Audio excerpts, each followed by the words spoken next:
DPT. That's what made her deaf and dumb. What is SIDS? Yes, sudden infant death syndrome.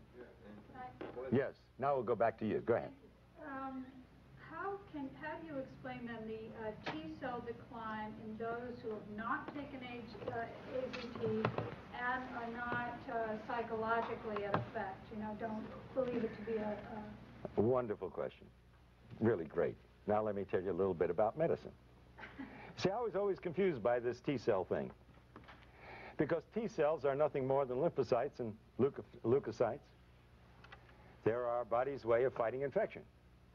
Now, when somebody came into my office with a bellyache, I would do a white count, which includes the T-cells. Now, if the white count was like 5, 6, 7,000, didn't think anything of it. There's a bellyache, some bad food, maybe of a viral infection, you know, the great dumping ground viruses. They even had me thinking that way. But if it was 20,000, I alerted a surgeon. You see, the body creates the T-cells when it needs it. If you don't need it, you don't got it. Why would you walk around with a lot of T-cells when you've got nothing to fight? And I can tell you one thing we have always known.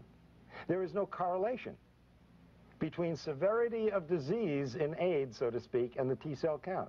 Doesn't match up, and I'll tell you why. You look a little bit confused when I said the fact that you will not have a high white count unless you have a severe infection. However, which means that if you don't have a high white count, it's not bad. If there's nothing else wrong with you, then I'd say, well, that's normal. Well, why do you want a high white count? If you got a bad cold, you'd get an elevation in your white count. Now, we know for a fact, it's well documented, that you have individuals who have died with AIDS with elevated T-cells. And we have individuals who've been healthy. And when I tell you healthy, I feel sick by comparison at looking at some of these individuals. And they test out incredibly well. The best, healthiest specimens I've seen, the kind that most women say, oh my God, why is he gay? You see? Because he's so good looking and so handsome and so strong and so healthy, you see? They have no white, they have no T-cells. So T-cells, you don't count T-cells as a barometer of how one is... No, because yes, you can use it to some degree as a barometer, depending upon the situation, but basically, no, you can't, and I'll tell you why. You know that you can change the T-cell count if you worry somebody? Completely established. I worry about these individuals who go in and get these T-cell counts one after another, because their whole life is focused on these T-cell counts. And when it goes down a little bit, instead of being reassured, which is the way I would interpret it, they get panicky. Now they're really doing damage. And at some point, if they're on drugs, and sometimes even if they're not on anything, but because they've been told they're going to die, like the witch doctors of Africa and elsewhere, these individuals will die because they literally worry themselves to death. It's a crime beyond belief. They're the rare ones, I admit. But the fact is, T-cell counts absolutely have no correlation with severity of disease. They can be low because you have wiped out your immune system, and they can be low because you don't need them. That's the important thing to understand. It is not a barometer for anything. And they lie, they lie, they lie, and then they lie some more. Is this a real case scenario? I go in, I get tested, I am told I'm HIV positive. My T-cell count could, I've heard from cancer research, be cut in half. In other words, 50% of your T-cells go on strike, the other 50 keep working. I got news for you. The other scenario can happen too. It can go wild, go way up. Yeah, but if it goes down because I'm told I'm going to die, isn't that enough to get me on AZT? Oh, sure. Absolutely. First of all, let me tell you something. The CDC that let syphilitics untreated when they had drugs that could have treated, just to observe, this same CDC has already admitted that between 40 and 60% of the cases listed at AIDS were never even tested for HIV. And not that it makes any difference, because the test is meaningless. So could this scenario also happen? I take AZT. Because it is a foreign invader, my T cells will go up. Yes, they initially do. And that's exactly what happens. When you challenge the immune system, which AZT does, you get an initial rise. But then the AZT begins to do its dirty work and suppresses your entire reproduction of your T cells, and eventually it goes through the floor. Absolutely. That is the scenario. Yes, we're going to try to finish one or two more of your questions. You say that HIV is somewhere in this. You say that HIV itself is a harmless tissue. It's an innocuous retrovirus. Are you then saying that, as you said earlier about you don't know what safe sex is, that if I go back and report to my gay and lesbian readers, young gay men in particular, and there has been a rise in incidence among young gay men of HIV, again with the tests that you don't believe in. Right. But, well, it means nothing. Until you give me one single document that proves HIV causes anything, it's meaningless. Okay, but what I need to, here's what I need yes. to know. Is HIV sexually transmitted? Shall I go and report to these young gay men that they need not worry about practicing safe? HIV, this harmless virus, can be sexually transmitted with incredible difficulty to the point where it becomes meaningless. All right? And that hasn't been proven. Right, and that hasn't been definitely proven. By the way, in one of the studies which they were presenting of 25 males where the semen was examined, who were HIV positive, they were able to demonstrate only in 2 out of 25 the virus, and they only found 1 in 1,000,000 cells. That is not disease. There's no way in the world, and especially with a virus, a retrovirus that supposedly is killing off the cells it needs in order to replicate, even if you transmitted one virus, and it did kill off, and it was this terrible disease you say it is, there's no way it could cause disease. It's impossible. The lie is so compounded and so idiotic and so unbelievable that you literally have to fight your way out of the maze of these lies. They are all unadulterated lies, and the men responsible for them, and women, belong in jail. Yes, and then we'll get... Arthur Ashe, Magic Johnson, and Ms. Glazer, the late Ms. Glazer, were all unable to infect their partners, even though they had years of unsafe behaviors. Rock Hudson's lover. So there's considerable evidence that this is not the case. You know, they say you have to inject yourself 300 times your IV drug using a given 3 needles to protect them. No one says that the drugs might cause AIDS. And in our experience in New York, with certainly the largest population of AIDS cases, there is a clear-cut thing that anyone looking at it will find. The people using drugs develop the diseases called AIDS, and the people who aren't recover their health. It's that simple.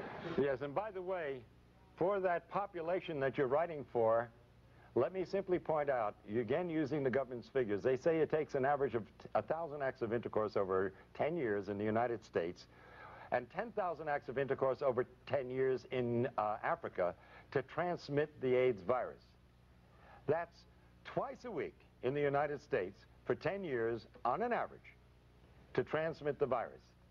In Africa, that's 20 times a week on an average. And if you know what the bell curve is, there's got to be some individual out in Africa that's doing it 200 times a week. I want to meet that individual. And now let me give you a set of figures which you must produce for your readers, please. The World Health Organization says that the annual conversion rate in the United States for HIV is 1 to 1.5% a year. Now, according to the figures given us by the CDC, there are constantly, for 10 years now, 1 million HIV positives in the United States. Now, that defies all definitions of an epidemic. How does it stay steady at 1 million if this is an epidemic that's going to kill everybody? And by the way, their predictions from 10 years ago were 91% wrong as far as deaths were concerned. Think of that. Now, hold on. 1 to 1.5% per year would average out to 67.5 years for everybody who's HIV positive in the United States today to become full-blown AIDS.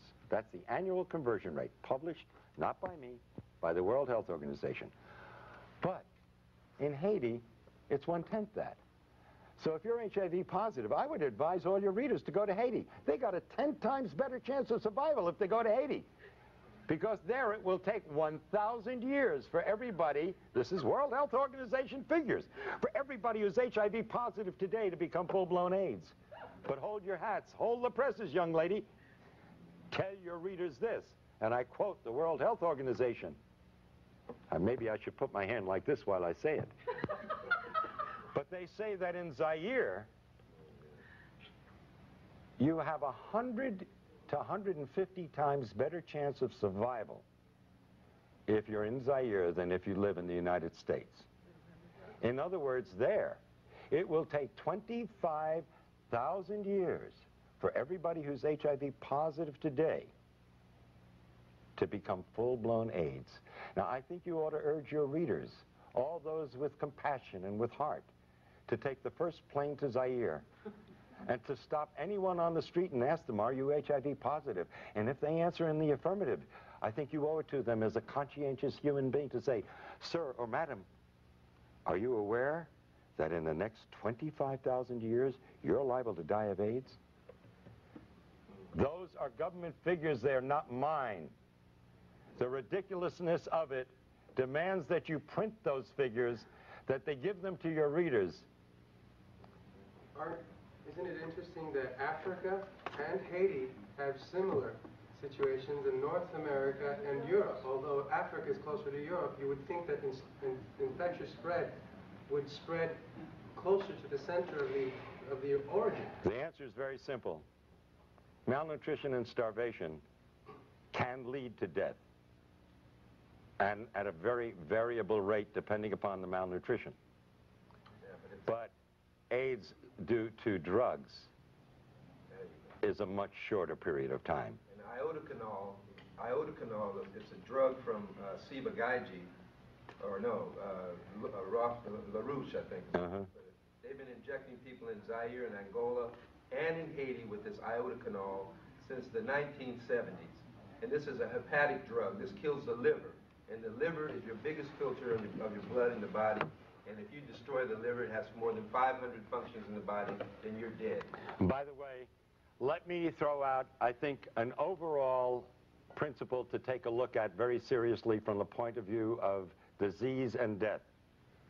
And this applies to AIDS as it would apply to any disease problem in humanity, and with this I'm going to end. The bubonic plague killed half the population of Europe. The question you must ask and must answer, if you're going to be a rational thinking human being, is why didn't it kill the other half? In the United States, in 1919, 18 million people died of the flu. My question is, why didn't the other 92 million die? The answer to that, and every reporter owes it to their readers, is very simple. The bugs do not cause the disease unless there's a suitable terrain. And so the answer to all disease is not to take a shotgun and blow a human being apart, but to simply prevent the disease to begin with by living at peace and in harmony, not only with your fellow human beings, but with every organism on this planet. And thank you.